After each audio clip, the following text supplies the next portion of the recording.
Hello, trophies. I am due up for an update for my diet and lifestyle vlogging that I've been up to over the last 6 weeks or so.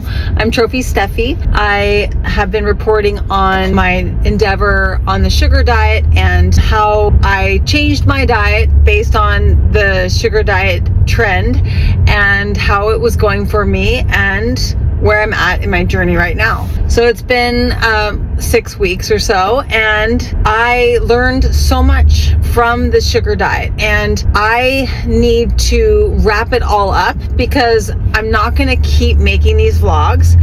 And I also made a decision on my personal Instagram account to not continue sharing my food content there either. Not because I want it to be a secret, but more so because I kind of just want to make a shift in my life and my lifestyle where I'm not perpetuating an ongoing food share that kind of has, it's kind of just weaved into my psychological well-being. I don't think that I can continue on with talking about my sugar diet journey. I want to focus on jumping. I want to focus on I Jump instead, creating more content for this jumping channel. I found this trend and I was like, I have to share. I'm going to do it. Let's do it. And it was perfect. And it was exactly what I needed. And I shifted, and that's what I wanted. My menu has shifted. My mindset has shifted. And now I'm concluding that something else is now showing up, or I'm desiring to change something else. And that is not to just stop these vlogs, but also to stop sharing on my Instagram page, just because it just has me busting out my phone when I'm eating. And I've been doing this for so long. It's a big change for me. I am literally noticing withdrawals just because I've been doing it for so long. Like, I get the urge to share like what I'm eating. It connects me to seeking like approval or validation, even if I'm not directly receiving like I approve of you or whatever. It's just sharing has me feeling like I am progressing or succeeding or something. I've kind of recognized that, and I'm acknowledging that, and I've put a lot of my time and thought and effort and screen time into the diet content. And I'm just realizing that there are people that just have diet and just diet advice in general, diet coaching. There are experts out there. There are people who are dedicated to that and helping people to lose weight and to help shift their mindset around food, which is, I think plays a huge role. The mindset around food, the emotional connections of food, the behaviors that we have when eating. I think there's so many factors involved that we almost can't just force an outcome based on what we eat, because the frequency that is in our body, that we are, the frequency that is us, it needs to be aligned with the result. If our frequency is in a state of fear or is in a state of stress, no matter what we eat, we may not end up connecting to the goal, because there has to be like pure faith. There has to be an intuition and a connection. And that's what I'm seeking for myself. Sharing what I'm eating online can be distracting. Like, I think I go in waves. I think I go through the flow of the month. Sometimes in the month, I'm like, I love sharing. I can't get enough. It feels good. I have no problems with it. And then sometimes in the month, I want to be private. And I could keep going back and forth, but the addiction is real. Like, the habit is so real. So I can't distinguish between when it's a good time for me to do it, when it's not. And the screen has been something that has potentially exacerbated symptoms of stress in my body. And so, yeah, just a little bit of less screen time overall. Even if I do put more effort into I Jump instead, it just won't have me pulling out my phone nearly as much, I don't think. So I wanted to appreciate everyone that has commented and is still watching those old vlogs, because the content is relevant, and I went through a little bit of a journey, and I come from a high carbohydrate diet before having embarked on the sugar diet, which I think is important. It made a difference with what I learned and how my body reacted. The sugar diet is a beautiful menu. It's a carbohydrate focused, protein and fat acknowledged menu. It acknowledges calorie density. It acknowledges our body's preferred or, primary fuel source, glucose. It acknowledges that carbohydrates and fats don't do well together in the body. So kind of having more of the carbohydrates, less of the fats, so a lower fat diet, that's ideal, or the other way around. And in general, the sugar diet trend has evolved on some other channels where now it's no longer the sugar diet. It's not a focus on sugar, it's a focus on low fat and protein forward and carbohydrate forward. What I like about Zach Shule and his message on YouTube is that he continues to be a sound mind and a sound message, that it's not about getting into a calorie deficit. It's about meeting energy needs, healing our relationship with carbohydrates if we had a negative relationship with carbohydrates. It's about getting our metabolism into a state of strength and of health, so we're not in a catabolic state of breakdown. We're in an anabolic state of build up, and we want to be producing abundant hormones. We want to have healthy cycles as women. We want to be able to build muscle if we're on a muscle building journey. We want to be able to burn fat. We want to have a balanced mood all day. We want to have healthy digestion. We want to have optimal hydration. We want to have all of these things.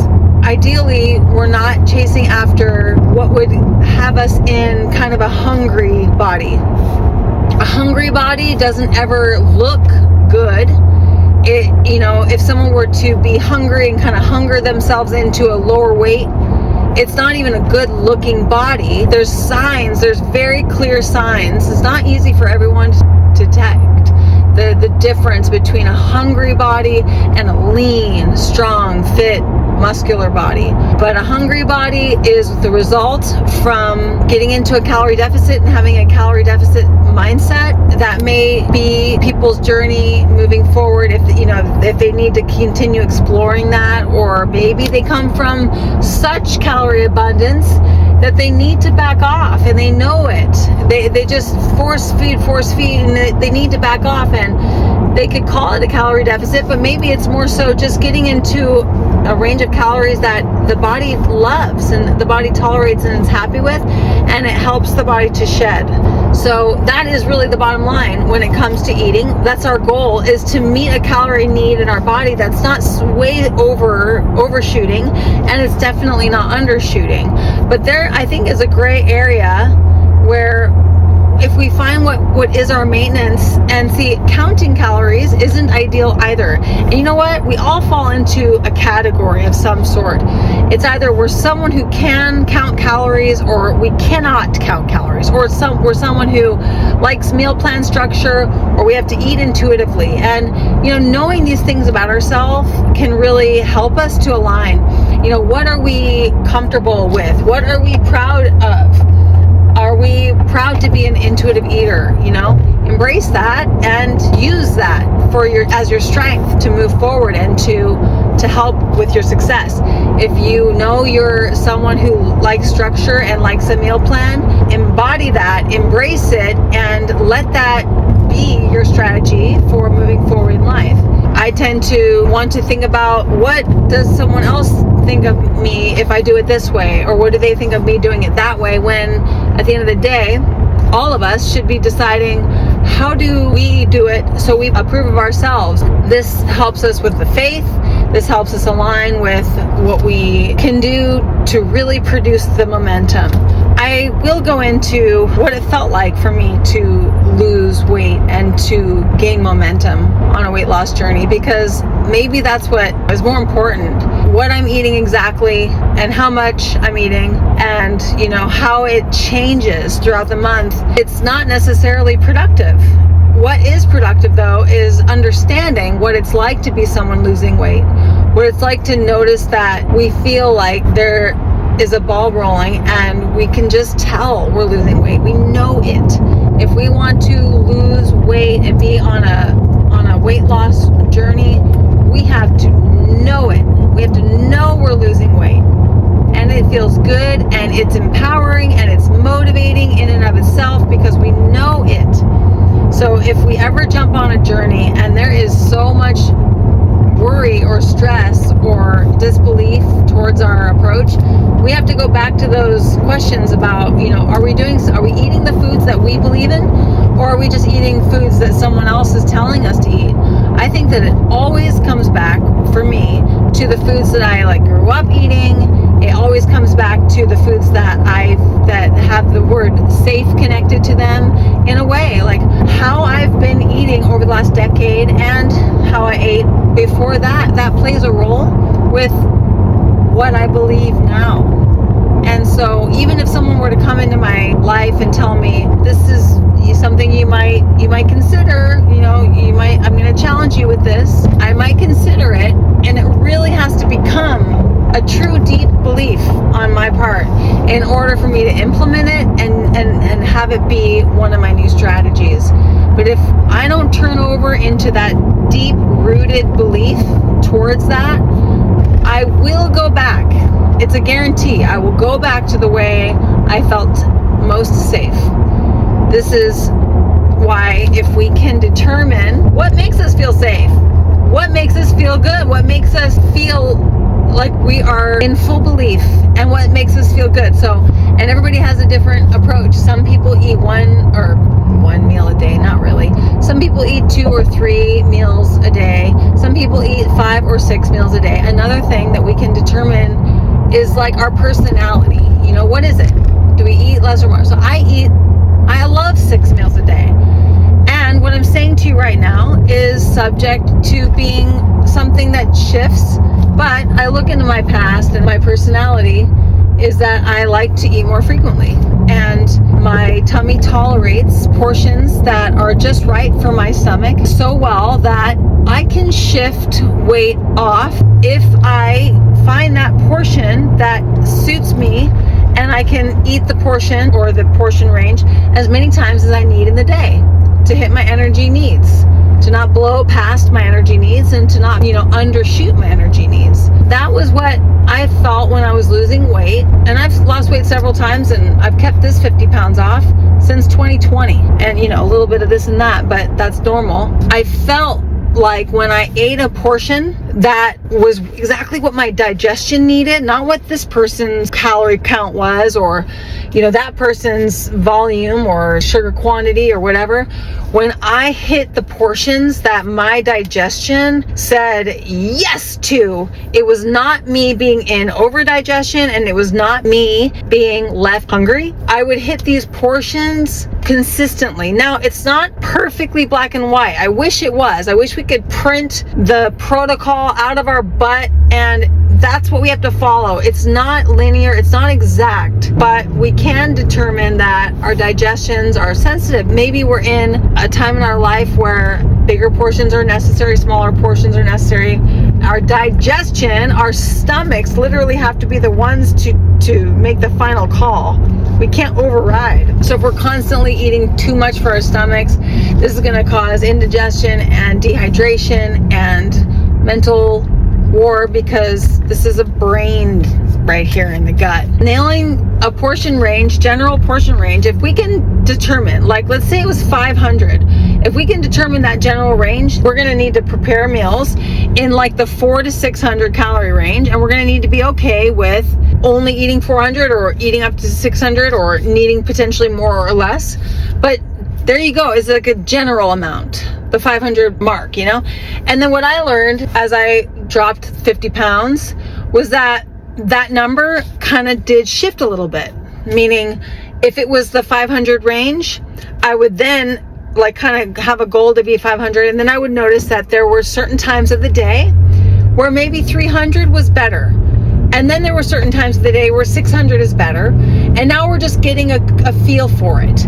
Maybe 400 is your average. So start with 400s and then learn as you go. When the digestion is not compromised, when the digestion feels real good and we're light and energized and the portion just hits perfectly.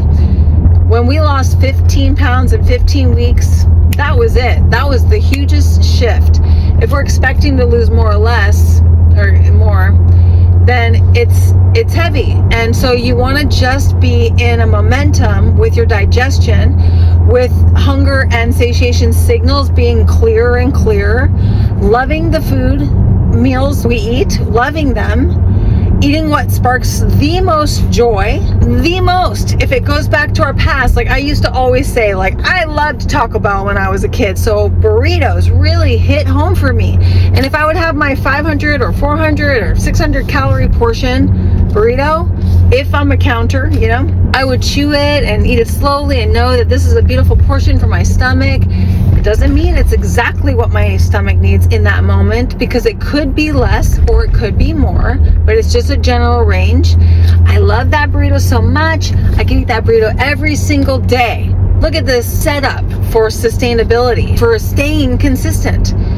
I love this meal. I love that meal. I need to make this meal work for me. We can incorporate foods that we would maybe at some point in our lives consider to be cheat food or not naughty food. We could literally incorporate it into our schedule, into our menu plan, and make it a daily food option. Then we might just decide, I don't want that anymore. I'm going to have it to be different.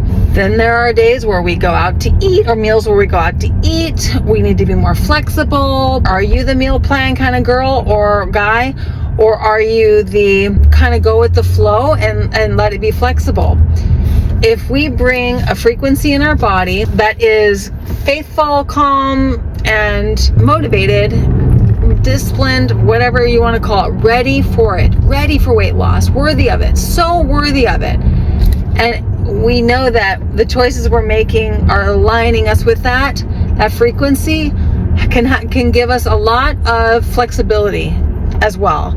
We don't have to be rigid. Plan 2 meals a week where you're social and you go out, and plan them in, because then you're just like, there's another sustainable loop that you've got yourself in, where now you're like, I can't fail because I love this breakfast. I can't get enough of it. It's my favorite breakfast. My frequency towards it is so positive. It's so faithful. It's so good. And I have a couple options for breakfast that I love. And then my next meal, I love these options and I stick to them. I prep and plan for them to be ready. If I do go out for the whole day, I'll bring my meals, because that's what trophies do. That's, if they need to, if they're struggling with their weight, or if they need more structure and, they need to be prepared.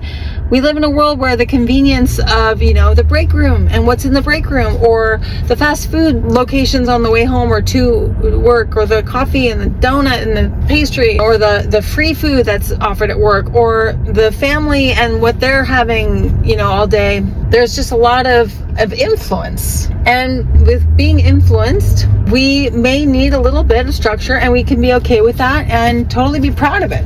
Totally love that and be proud of it, and be proud of being flexible as well. That's really the bottom line here. So I am going to say one more thing about how it feels to lose weight. The energy that we have in our bodies, because we're no longer burdening our digestions, because we've found those portions that work so well for us, the energy that we have, it just is leveled up. It's dialed up. And that's what we want, because obviously that means that we are just happier, and we're in more motion, and we're more productive, and we're moving more. And that's wonderful. We should be feeling light in a way, fed, satiated, satisfied, not weighed down. If we're really expecting our body to consume excess fuel on our body and burn it for energy, there is a level of lightness that needs to be felt. And when it comes to food choices, what Sally and I have done several times when we've lost our weight, is that putting in lightness in the meal can be very beneficial,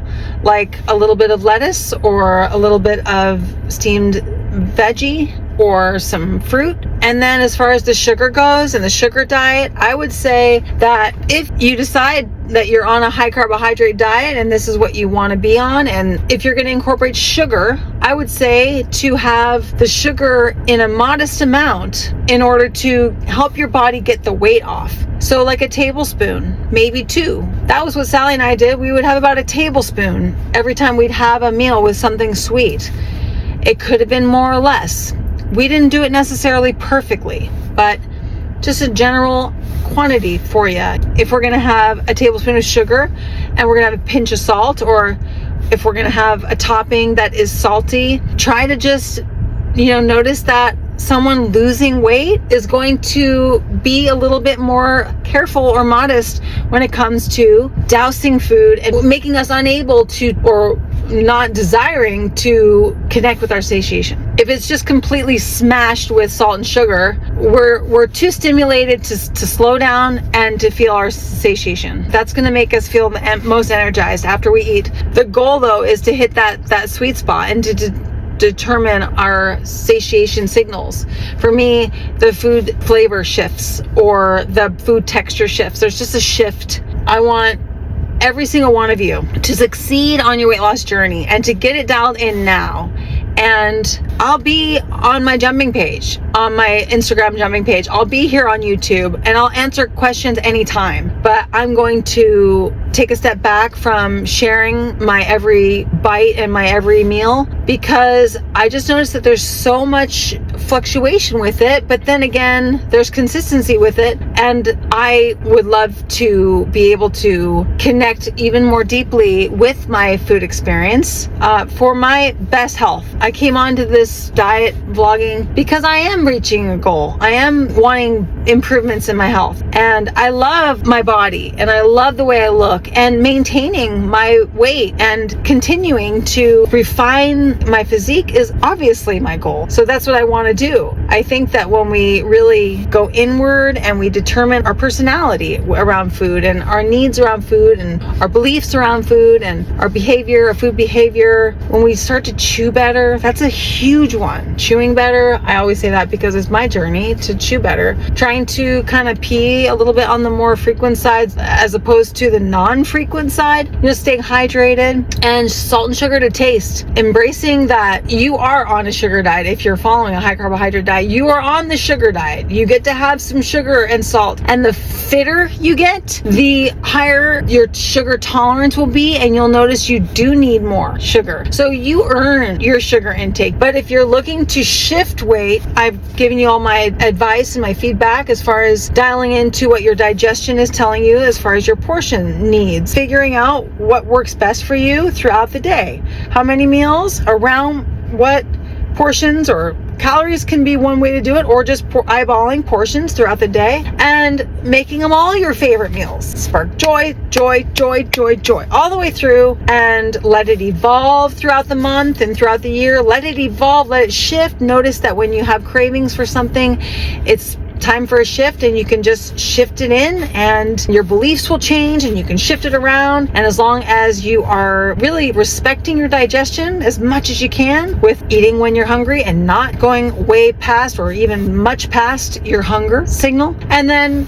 being that loving, patient person at the end of the meal. This is going to transform your digestion. It's going to make you believe that you're losing weight. It's going to transform your body, and it's going to be easy because you're going to create this program for yourself. It's going to be sustainable. Call it Easy World. You want Easy World. You deserve Easy World. You've earned it. You're worthy of it. You're worthy of weight loss being easy starting now, starting right now. If you have questions, I would love to connect in the comments section. And if you like this video, I'm cool with a like too. I love your likes. We can't be happier to be making jumping routines. If you want to jump on the jumping journey, we love our results. We love the way our bodies look. We love what jumping has produced for our bodies. We love creating content. We love letting the jumping content kind of evolve just like a menu would. We love letting it evolve and grow and change and become more efficient. It's fantastic exercise. It hits all the body all at once, all the cells, and there's 100 more benefits besides weight loss and muscle gain and muscle symmetry and healing weaknesses and recovering injuries and having, evenly distributed tissue throughout the body, which is more than I could even say. That is so important to see that both glutes are equal, to see that both hamstrings are equal, to see that both shoulders are equal. It's like, this is so crucial when it comes to a fitness journey, and it's a big component it, and you have to tackle that project in the gym, just the symmetry project. So that's taken care of on a jumping journey. It's so exciting and rewarding. All right, I'm going to finish with that. Thanks again for watching. I hope you have a fantastic journey ahead that's easy and fun and fast and free. We'll be here on the I Jump Ahead channels, and lots of love and best for your trophy body journey and your trophy life.